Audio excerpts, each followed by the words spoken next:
전능하신 하나님, 지금 함께 하시니 기쁨으로 주 찬양해. 주의 영이 가득해 풍성하신 은혜로 한없는 사랑으로 두려움 떠나가고 모든 결 바꾸셨네. 자유의 위대한 하나님, 나와 함께 하시니 주 얻은 삶 주께 속했네. 온 세상 구하신 하나님 독생자, 주와 함께 땅 끝까지 가리라. 주와 함께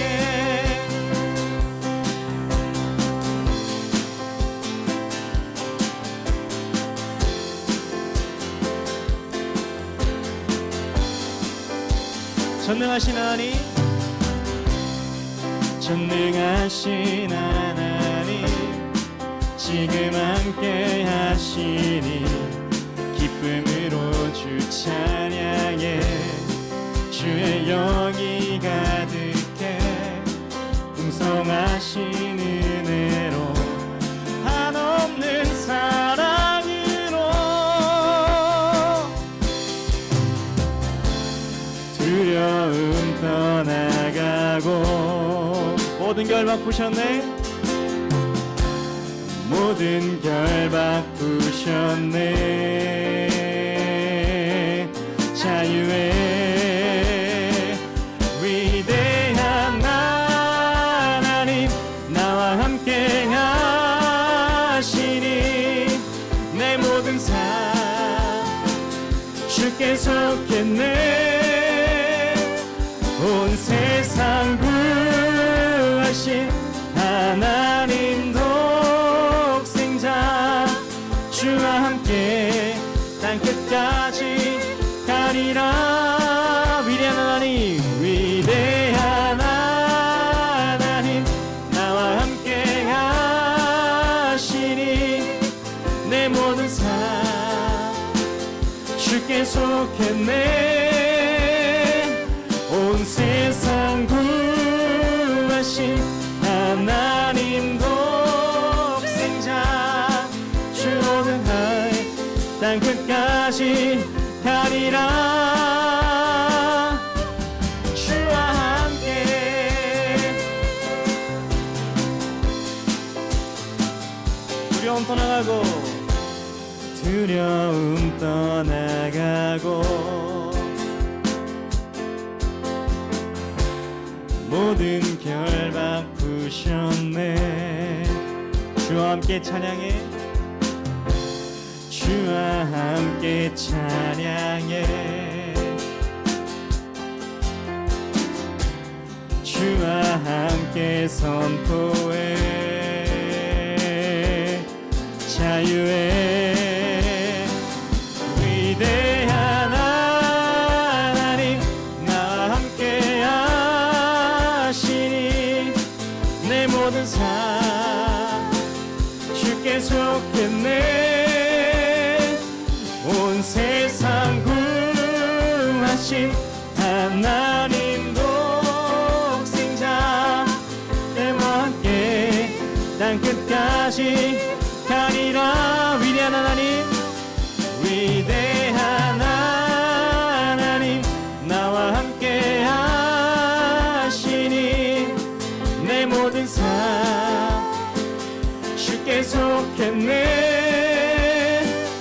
온 세상 구하신 하나님 독생자 주와 함께 땅 끝까지 가리라. 주와 함께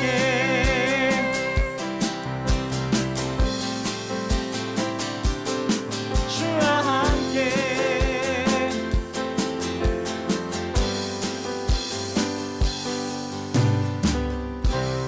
하나님을 찬양합시다.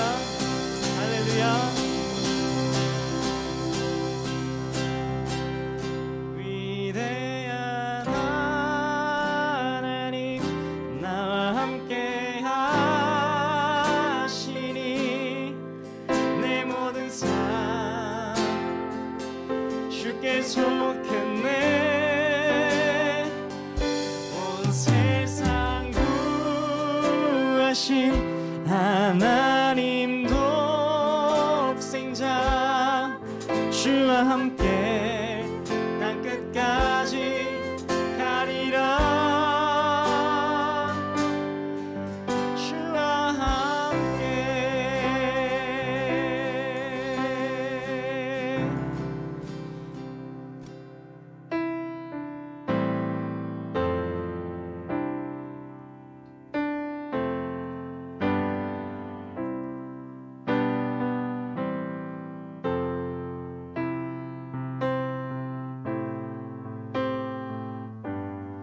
나의 만족과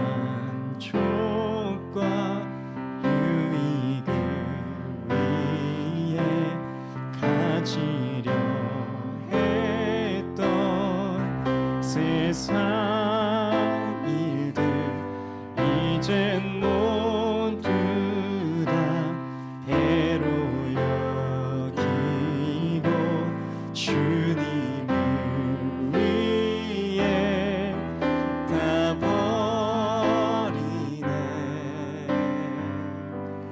내 안에 가장 귀한 건 주님을 알미라. 모든 것 되시며 의와 기쁨 되신 주 사랑합니다.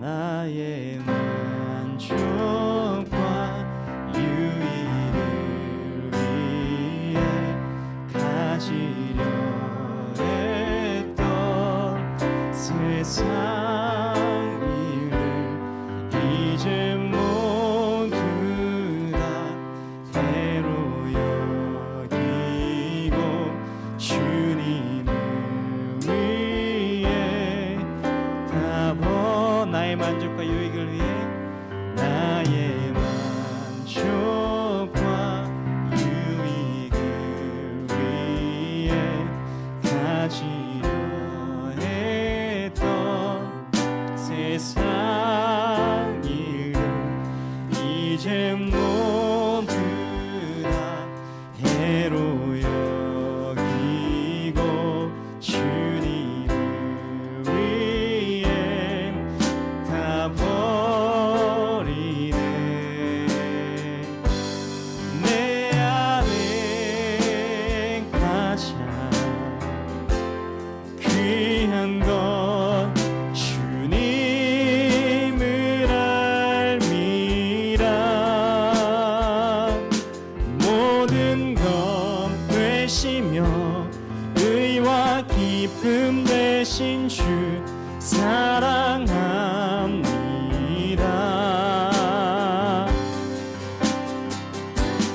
내 안에 가장 귀한 것 주님을 알미라. 모든 것 되시며 의와 기쁨 모든 것 되시며 모든 것 되시며 의와 기쁨 되시 모든 것 되시며 의와 기쁨 되신 주 사랑합니다.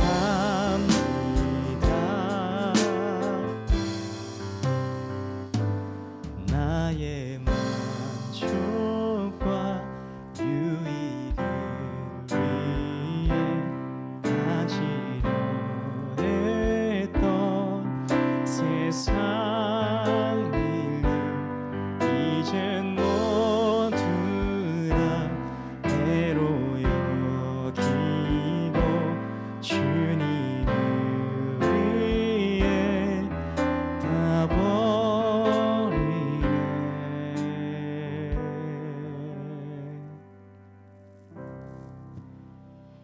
주님 사랑해요.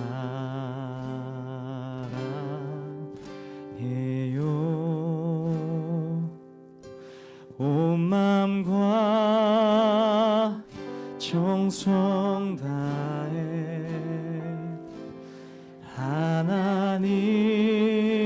하나님의 신실한 친구 되기 원합니다. 주님 사랑해요. 주님 사랑해요.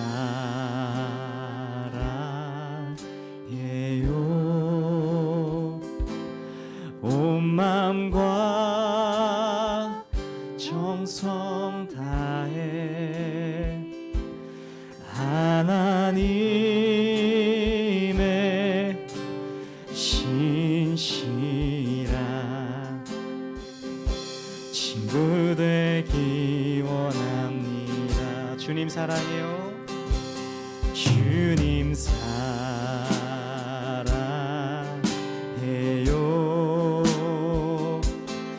온 마음과 정성 다해 하나님의 신실한 친구 되기 원합니다.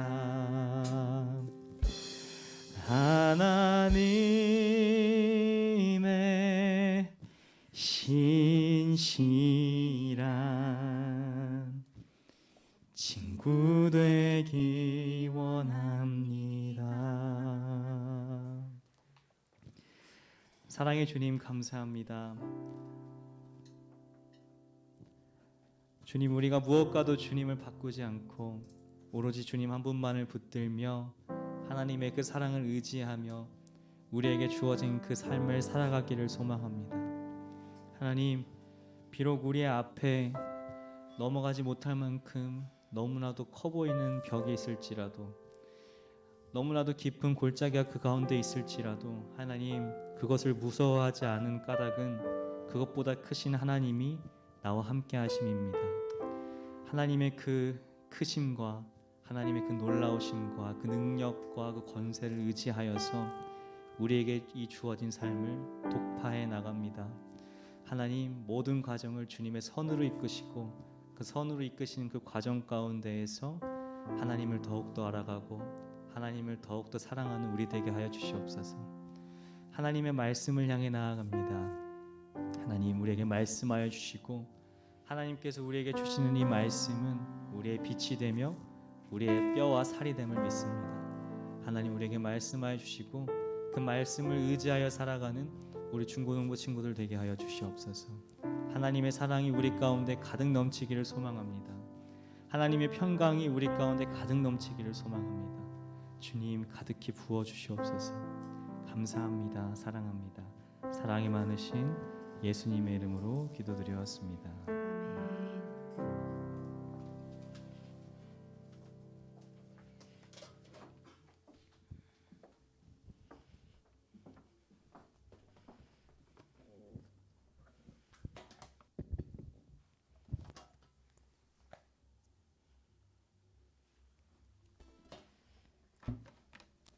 한 주 동안 잘 지냈나요?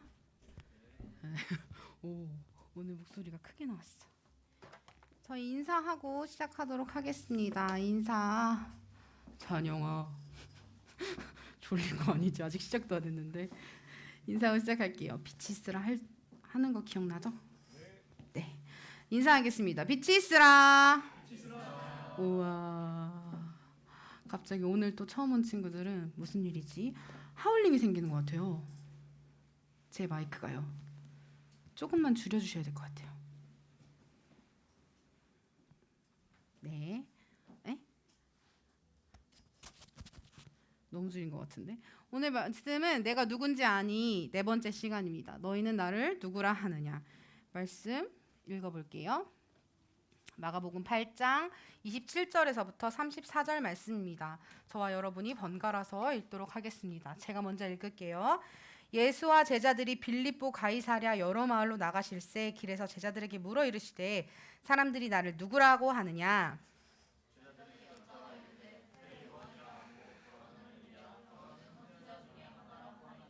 또 물으시되 너희는 나를 누구라 하느냐. 베드로가 대답하여 이르되 주는 그리스도시니이다 하매 인자가 많은 고난을 받고 장로들과 대제사장들과 서기관들에게 버림받아 죽임을 당하고 사흘 만에 다시 살아나야 할 것을 비로소 그들에게 가르치시되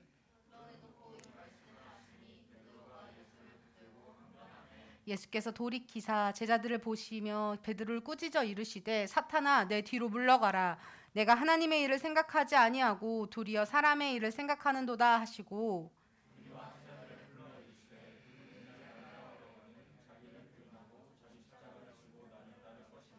아멘. 이 드라마 헉이 나는데 이 드라마 뭔지 알아요? 25, 21 보는 친구들 있어요? 보는 친구들도 있고 없는 친구들도 있고 25, 21의 한 장면입니다. 19의 나이도가 23 나이도가 여자고 백이진이 남자인데 19의 나이도가 23의 백이진에게 널 가져야겠어! 라고 고백한 다음에 창피해졌어. 갑자기 창피해져서 도망 다닌 거예요. 도망 다니다 이제 마주친 상황이죠. 마주쳐서 백이진이 자꾸 도망 다니니까 열받아서 물어보는 거죠. 넌 우리 관계를 어떻게 생각하는 거야? 그랬더니 나이도가 이렇게 얼굴을 지어주고 막 하는 거야. 나 너 질투해. 아니 나 너 좋아해. 그런데 나 너에게 열등감도 느껴. 넌 이게 무슨 말인지 알겠어? 비슷하지 얘들아. 비슷했지? 막 머리를 쥐어짜면서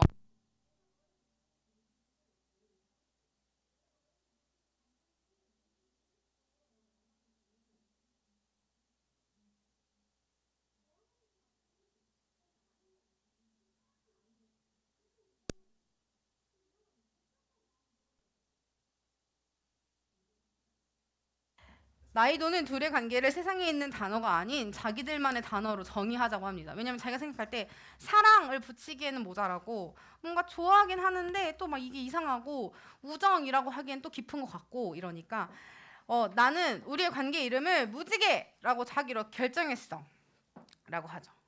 그리고 백이진은 넌 날 항상 옳은 길로 좋은 길로 인도해 라고 말하고 백이진은 둘의 관계를 나이도는 무지개라고 했는데 백이진은 정확하게 말해요.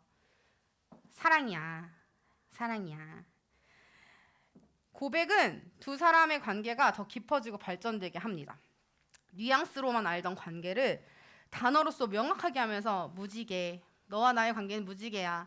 너와 나의 관계는 반짝이는 별이야. 너와 나의 관계는 아이패드야. 이렇게 안 하고 너와 나의 관계는 사랑이야. 이렇게 말하면서 이전과 다른 차원의 세계로 좀 더 깊어지는 문이 되어주는 거죠. 오늘 본문에서도 동일하게 질문 그리고 고백이 나옵니다. 예수님과 제자들은 빌립보 가이사랴의 여러 마을로 다녀요. 예수님은 그동안 못 듣던 하나님 나라 이야기도 들려주시고 막 4,000명, 5,000명도 먹이시고 눈 안 보이던 사람을 눈 뜨게 하시고 귀 안 들리던 사람을 들리게 하시고 죽은 자도 살아나게 하시면서 밀려 빌립보 가이사랴 지방까지 오셨죠. 마치 해외 순회 공연을 마친 아이돌들처럼 예수님이 가시는 곳마다 업적이 더 생기는 거잖아요. 아이돌들도 여기 가서 이렇게 했는데 와 진짜 몰랐는데 쟤 되게 멋있다. 공연을 하면 할수록 팬덤이 더 늘어나는 경향이 있잖아요. 예수님도 지방을 돌아다니면서 말씀 선포하시고 병 고침하시고 또 죽은 자도 살아나게 하시고 하면서 예수님의 팬덤은 더 커져갔던 거죠. 이런 상황 속에서 예수님께서 제자들에게 질문하시는 겁니다. 사람들이 나를 누구라 하느냐? 얘들아, 그래서 사람들이 나 누구라고 말해? 제자들에게 물어보십니다. 제자들은 대답하죠. 어떤 사람은 세례 요한, 어떤 사람은 엘리야, 어떤 사람은 선지자라고 합니다.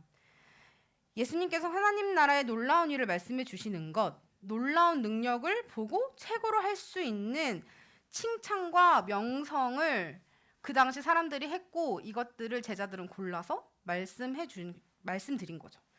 그리고 예수님께서는 그렇구나, 사람들이 나 이렇게 되게 훌륭하게 생각하는구나 해서 그치는 것이 아니라 두 번째 질문을 합니다.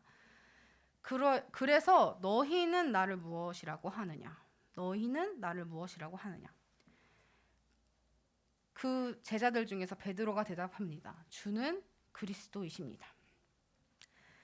백이진이 나이도에게 그래서 넌 우리 관계가 뭐라고 생각해? 라고 했을 때 나이도는 잘 모르겠어. 이것도 아니고 저것도 아니고 모르겠어 라고 대답한 것과 달리 베드로는 예수님께서 너희는 나를 누구라고 하느냐? 너와 나의 관계가 뭐라고 생각하느냐? 너는 나를 어떻게 생각하니? 라는 질문에 베드로는 기다렸다는 듯이 정리된 자신의 마음을 고백하는 거죠. 주는 그리스도이십니다. 예수님은 그리스도이십니다. 대답, 고백에 대한 대답, 질문에 대한 대답, 그리고 깊어짐. 그리스도는 베드로가 말했던 그리스도는 왕, 구세주, 메시아를 의미합니다. 예수님의 질문에 대한 베드로의 대답은 정답이기도 했고 또 예수님의 마음을 흡족하게 할 만한 대답이기도 했죠. 예수님과 제자들이 또 예수님과 베드로가 더 깊은 관계로 들어갈 수 있는 문을 열어준 것입니다. 예수님께서는 그 대답을 들으시고 더 깊은 하나님 나라의 비밀을 가르쳐 주시기로 했습니다. 본문에 보면 마가복음 8장 31절 말씀입니다. 인자가 많은 고난을 받고 장로들과 대제사장들과 서기관들에게 버림받아 죽임을 당하고 사흘 만에 살아나야 할 것을 비로소 그들에게 가르치시되 네가 나를 그리스도라고 고백했으니까 말인데 그럼 이제 내가 어떻게 되는지 말해줄게.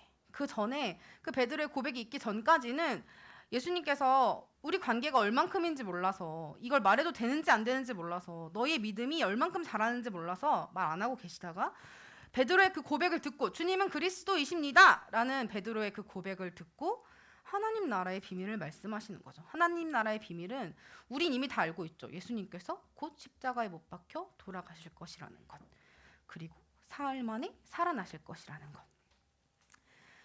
먼저 고난을 받고 나는 이제 고난을 받을 것이다. 내가 이렇게 BTS처럼 무너지지 않을 것 같은 팬덤을 가진 사람이지만 난 이제 고난을 받을 것이다 라고 이야기하시는 거죠. 인기가 최절정일 때 난 이제 몰락할 거야 라고 말씀하고 계시는 거예요. 누구에게 고난을 받냐? 그 대상이 누구냐? 장로들, 대제사장들, 서기관들. 당시 장로들은 이스라엘, 그러니까 유대인들의 그냥 종교적 통치자들을 그냥 장로들이라고 일컬었어요. 그럼 대제사장들은 우리 한 번씩 들어봤죠. 구약에서 예배를 집행한 대제사장들. 대부분 사두개파가 했었고요. 서기관들은 바리새인들이 했습니다. 그들은 지금은 로마 식민지 당시거든요. 예수님의 시대는 사내들인이라는 그 공의회의 회원들이었습니다. 사내들인은 구약 시대부터 시작해서 AD 70년까지, 기원 후 70년까지 지속되어 왔던 유대인의 최고 의결 기관이었습니다. 의결이 뭐예요? 의사를 결정하는 기관. 이 사내들인 기관은 유대인들의 굉장히 많은 것들을 결정했어요. 먼저는 종교적인 것. 내가 예배를 드릴 때 모자를 써도 되느냐 안 써도 되느냐, 내가 가운을 무엇을 입을 것이냐, 찬양을 먼저 부르고 기도를 할 것이냐, 기도를 하고 찬양을 할 것이냐. 그러니까 예를 들자면 이런 예배에 관한 것부터 민사소송, 얘가 나를 모욕했어요 하는 민사소송, 개인 간의 감정이 담긴 민사소송부터 죄와 관련된 형사소송까지 일부를 맡아서 결정하는 아주 큰 결정 기관이었습니다. 이스라엘 유대인들의 가장 큰 결정 기관인 사내들인의 회원들이 나를 공격할 거야. 이제 그들이 나를 고난받게 할 거야 라고 말씀하시는 거죠. 그 고난의 결과로는 내가 죽을 거야. 그냥 이렇게 소송 걸리고 내가 승소할 거야가 아니고 내가 손가락질 받다가 내가 모든 걸 다 오해를 풀게 될 거야가 아니고 이 고난 끝에 그 결과는 내가 죽게 될 거야라고 말씀하고 계신 겁니다. 그러나 나는 다시 살아날 것이다. 그냥 죽음을 말씀하시는 게 아니라 그 뒤에 사흘 만에 다시 살아날 것이다 라고 말씀해 주세요. 예수님께서는 베드로의 고백, 주는 그리스도이십니다라는 대답으로 예수님께서 고난받아 죽으실 것이고 다시 살아날 것이라는 십자가 사건을 미리 말씀해 주고 계신다는 거예요. 그런데 특이한 점은 그 말씀 중에 비로소 가르치시되라고 말해요. 왜 가르쳐 주고 계실까?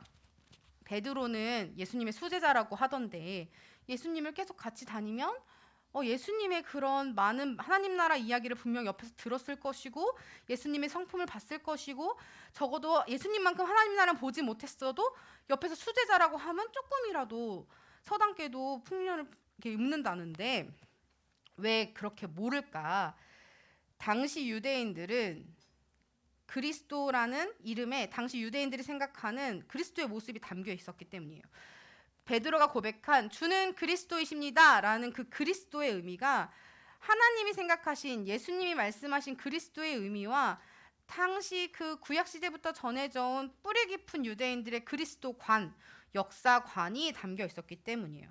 유대인들이 생각한 전통적 메시아 자격 요건은 5가지가 있습니다. 첫 번째는 뭐였냐면 메시아는 다윗 왕의 후손 중에 한 명일 것. 그건 구약시대에 계속 선포되어지고 있거든요. 다윗 왕의 후손일 것. 그래서 우리가 마태복음을 보면 예수님의 그 족보가 나오죠. 누가 아브라함이 누굴 낳고 다윗을 지나 결국 예수님까지 오게 되는. 맞아요. 이거 맞아. 예수님 맞아. 두 번째는 뭐냐면 메시아는 이스라엘 땅에 대한 자주권을 회복시킬 것. 자주권. 예수님은 이스라엘 땅에 대한 자주권, 지금 로마 식민지 상태잖아요. 이스라엘 민족들이 그냥 이스라엘 땅을 통치할 수 있는 주권을 갖게 할 것이다. 세 번째로는 이미 식민지가 되게 오래됐거든요. 흩어진 유대인들을 이스라엘 땅으로 모이게 할 것. 네 번째는 메시아는 그들로 하여금 토라 율법을 모두 지키게 할 것. 토라 율법은 구약의 창출, 레민신, 창세기, 출애굽기, 레위기, 민수기, 신명기 5권을 토라라고 하거든요. 이 토라 율법을 우리가 지금 지키고 있는 헌법 이런 것처럼 그 법으로 지키고 있었던 거예요. 나라법으로. 우리가 지켜야 될 법으로. 지키게 할 것. 그다음에 5번째로는 온 세계의 평화를 가져올 것. 유대인들이 생각하는 그리스도는 이 5가지 조건을 가지고 있다는 거죠.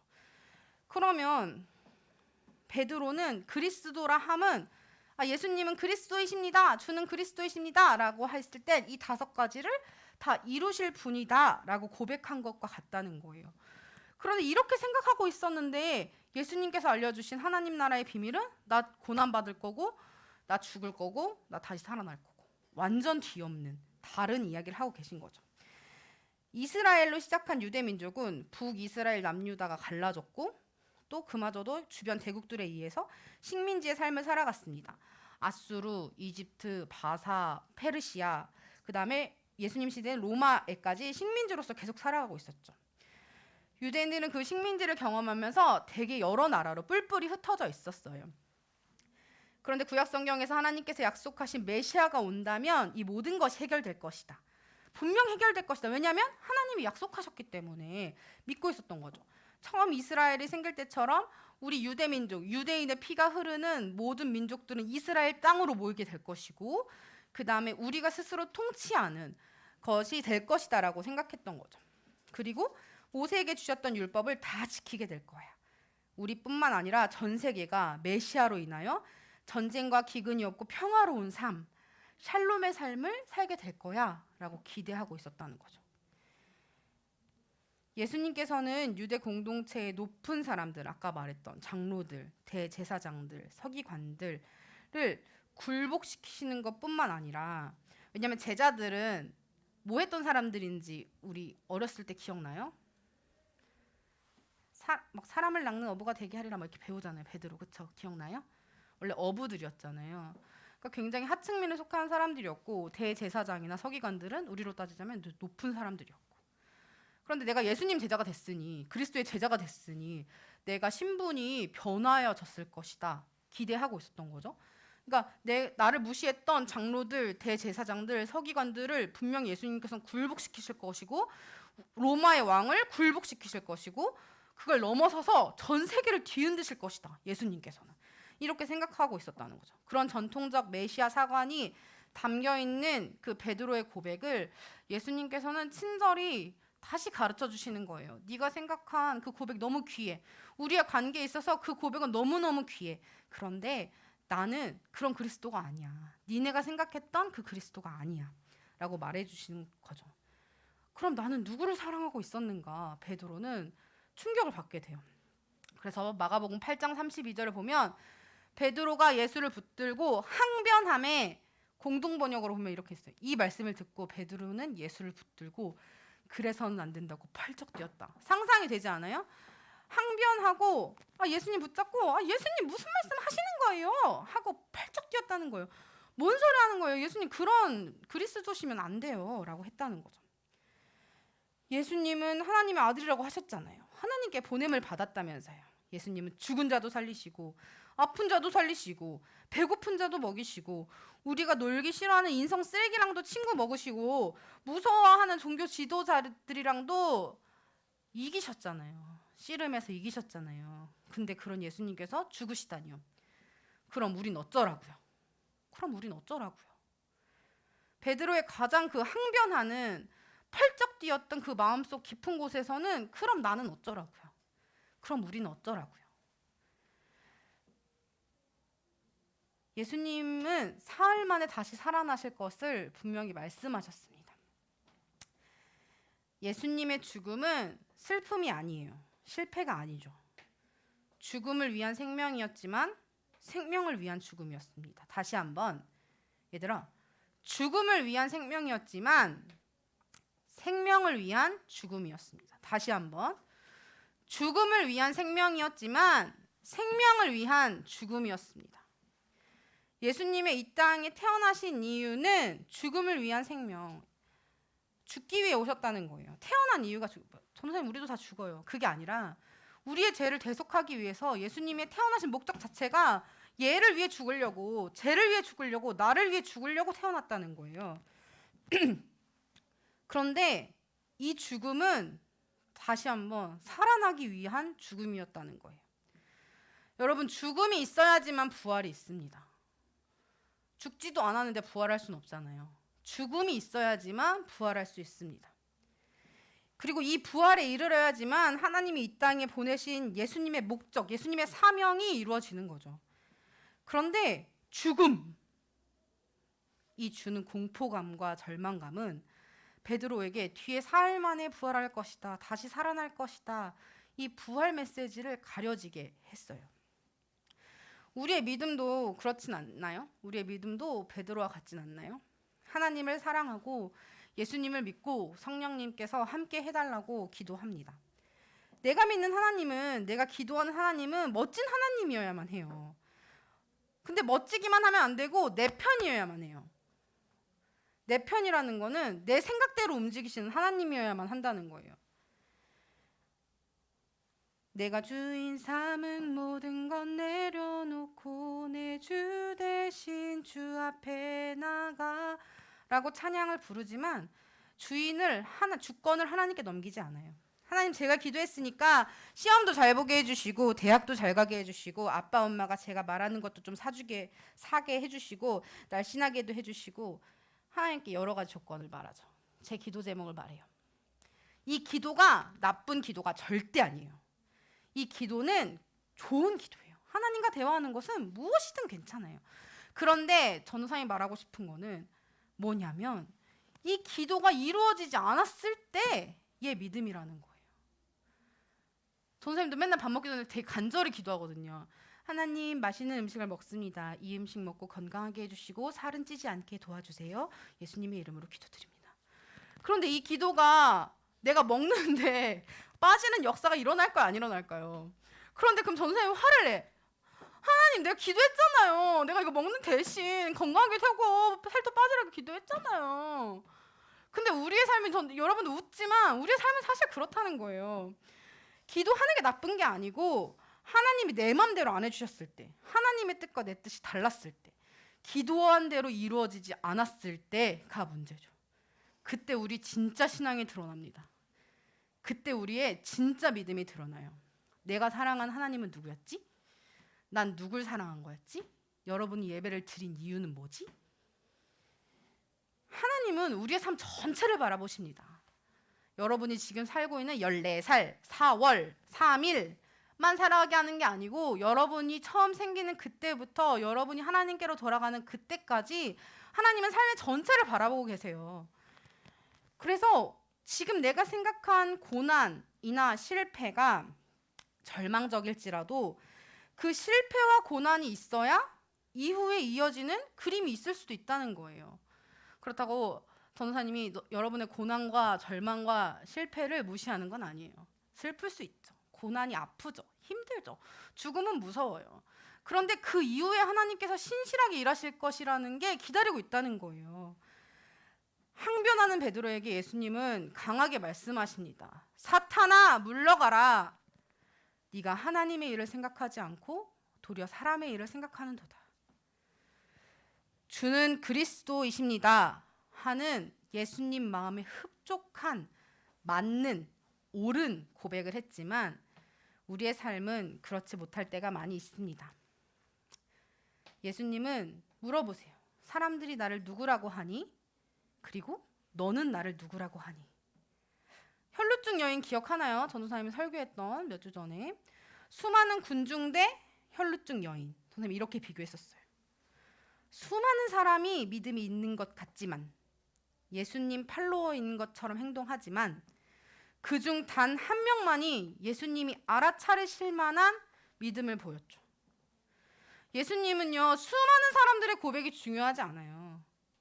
여러분 단 한 명, 예수님이 물어보시고 대답하기 원하는 너희들, 너희 한 명. 전도사님은 지금 설교를 하니까 너희들이라고 표현했지만 예수님은 그냥 여러분 자신 한 명의 고백이 되게 중요한 거예요. 사람들이 나를 누구라 하는 거 필요 없어. 너는 날 누구라고 부르냐고. 그래서 네가 말하는 나는 누구냐고. 너가 믿는 나는 진짜 내가 맞냐고 라고 물어보시는 거예요. 하나님을 주로 고백하는 우리에게 예수님은 이렇게 대답하십니다. 네가 나를 닮았으면 좋겠다. 내가 지는 십자가 너도 지었으면 좋겠다. 지난주에 우리가 하나님을 아빠라고 고백했습니다. 자녀가 아버지를 닮는 건 어떻게 보면 되게 당연해요. 그런데 우린 여전히 탕자처럼 아버지와의 단절을 소망해요. 아빠 안 닮았으면 좋겠다. 아빠 집 떠났으면 좋겠다. 아버지로부터의 탈출을 기대해요. 예수님은 그런 우리를 다시 한번 초청하십니다. 우리가 더 깊은 관계로 나아가길 원해요. 너가 나와 닮은 삶을 살기 원한다. 십자가에는 죽음만 있는 것 같지만, 고난만 있는 것 같지만 그 뒤에 부활이 기다리고 있단다. 생명이 기다리고 있단다. 나와 함께 가자. 나의 아들아, 나의 딸들아. 우리가 이런 예수님의 초청에 응답했으면 좋겠습니다. 아직은 무서워서 십자가는, 예수님 닮은 삶은 그저 무섭고 두렵지만 십자가 뒤에 더 큰 승리를 선포하시는 예수님이 계십니다. 그런 주님을 신뢰하고 나아가는 우리 모두가 되었으면 좋겠습니다. 같이 결단 찬양할 건데요. 예수님처럼이라는 찬양이에요. 같이 찬양하겠습니다.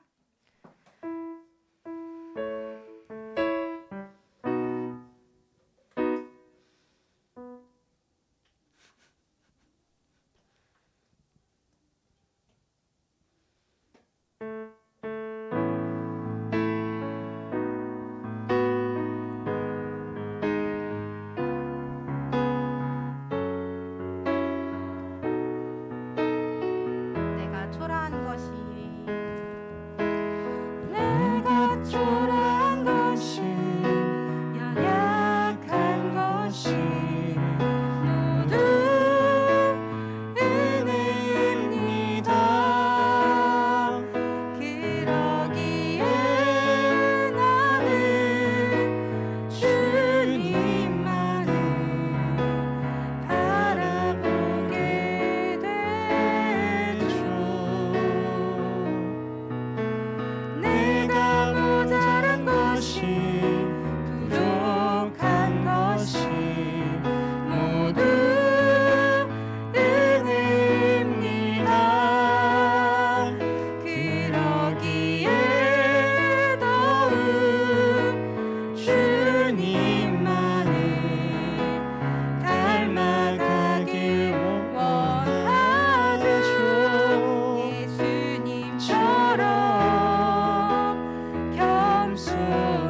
모자란 것이 부족한 것이 모두 은혜입니다.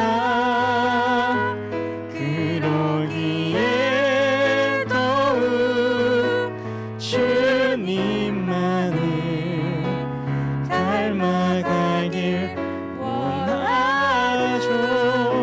예수님처럼 겸손한 삶 나는 없고 오직 십자가만 드러내는 삶 나의 삶도 십자가 뒤에 가리우고 예수님만 드러내길 원해요. 예수님처럼 섬기는 삶 나는 없고 오직 하나님만 드러내는 삶 내 삶 속에 하나님으로 가득 차는 예수님처럼 살기를 예수님처럼 섬기는 원해요. 삶 예수님처럼 섬기는 삶 나는 없고 오직 하나님만 드러내는 삶 내 삶 속에 하나님으로 가득 차는 예수님처럼 살기를 원해요. 내 삶 속에 하나님으로 가득 차는 예수님처럼 살기를 원해요. 제가 기도하겠습니다. 하나님, 저희 안에는 주님 그리스도이십니다. 주님만이 저의 주인이십니다. 저의 구원자이십니다. 저의 아빠이십니다. 고백하지만 우리는 여전히 우리가 생각하는 하나님, 우리가 생각하는 예수님, 내 편만 들어주는 예수님을 아직도 생각하고 있어요. 주님, 어제보다 오늘이 조금 나아진 것 같았는데, 어제보다 오늘은 조금 더 나은 사람이 된 것 같았는데, 작년보다 올해는 조금 더 예수님을 사랑할 수 있을 것 같았는데, 여전히 제멋대로 하나님을 사랑하고, 아니요, 하나님을 사랑한 적도 없는 것 같은, 그것도 아니고 하나님을 사랑하고 싶지 않아서 어떻게 하면 하나님을 떠날 수 있을까 고민하는 탕자의 삶을 여전히 살고 있습니다. 주님, 저희 마음을 만지시고 주님, 저에게 물어보시는 예수님의 질문에 우리의 관계가 뭐라고 생각하니? 라고 질문하시는 예수님의 음성에 주는 그리스도이십니다 라고 고백할 수 있는 저희가 되게 하여 주시옵소서. 십자가는 여전히 무섭습니다. 죽음은 무서워요. 예수님, 고난 없는 삶 살고 싶어요. 우리 꽃길만 걷고 싶어요. 그런데 십자가가, 고난이, 절망이, 어려움이 결국에는 부활을, 생명을 위한 길이라면 그 십자가의 길도 기꺼이 걸어갈 수 있도록 주님, 저희 손을 잡아 주시옵소서. 저희가 처해 있는 어려움들, 그것이 시험일 때도 있고, 그것이 미래일 때도 있고, 그것이 친구들과의 관계일 때도 있고, 가족 간의 관계일 때도 있고, 말하지 못하는 많은 문제들 가운데에서 나와 손잡고 걸어가시는 예수님을 기억하게 하여 주시옵소서. 나는 예수님의 자녀입니다. 나는 하나님의 자녀입니다. 그러니 주님도 지신 그 십자가 나도 질 수 있습니다. 주님 부활하신 그것, 주님께서 살아나신 그 생명 나도 얻을 수 있습니다 라고 고백하는 우리 중고등부 친구들, 선생님들, 또 전도사님 될 수 있도록 인도하여 주시옵소서. 감사드립니다. 예수님의 이름으로 기도드립니다. 아멘. 주기도문으로 예배 마치도록 하겠습니다. 하늘에 계신 우리 아버지, 아버지의 이름을 거룩하게 하시며 아버지의 나라가 오게 하시며 아버지의 뜻이 하늘에서 같이 땅에서도 이루어지게 하소서. 오늘 우리에게 일용할 양식을 주시고 우리가 우리에게 잘못한 사람을 용서하여 준 것 같이 우리 죄를 용서하여 주시고 우리를 시험에 빠지지 않게 하시고 악에서 구하소서. 나라와 권능과 영광이 영원히 아버지의 것입니다. 아멘.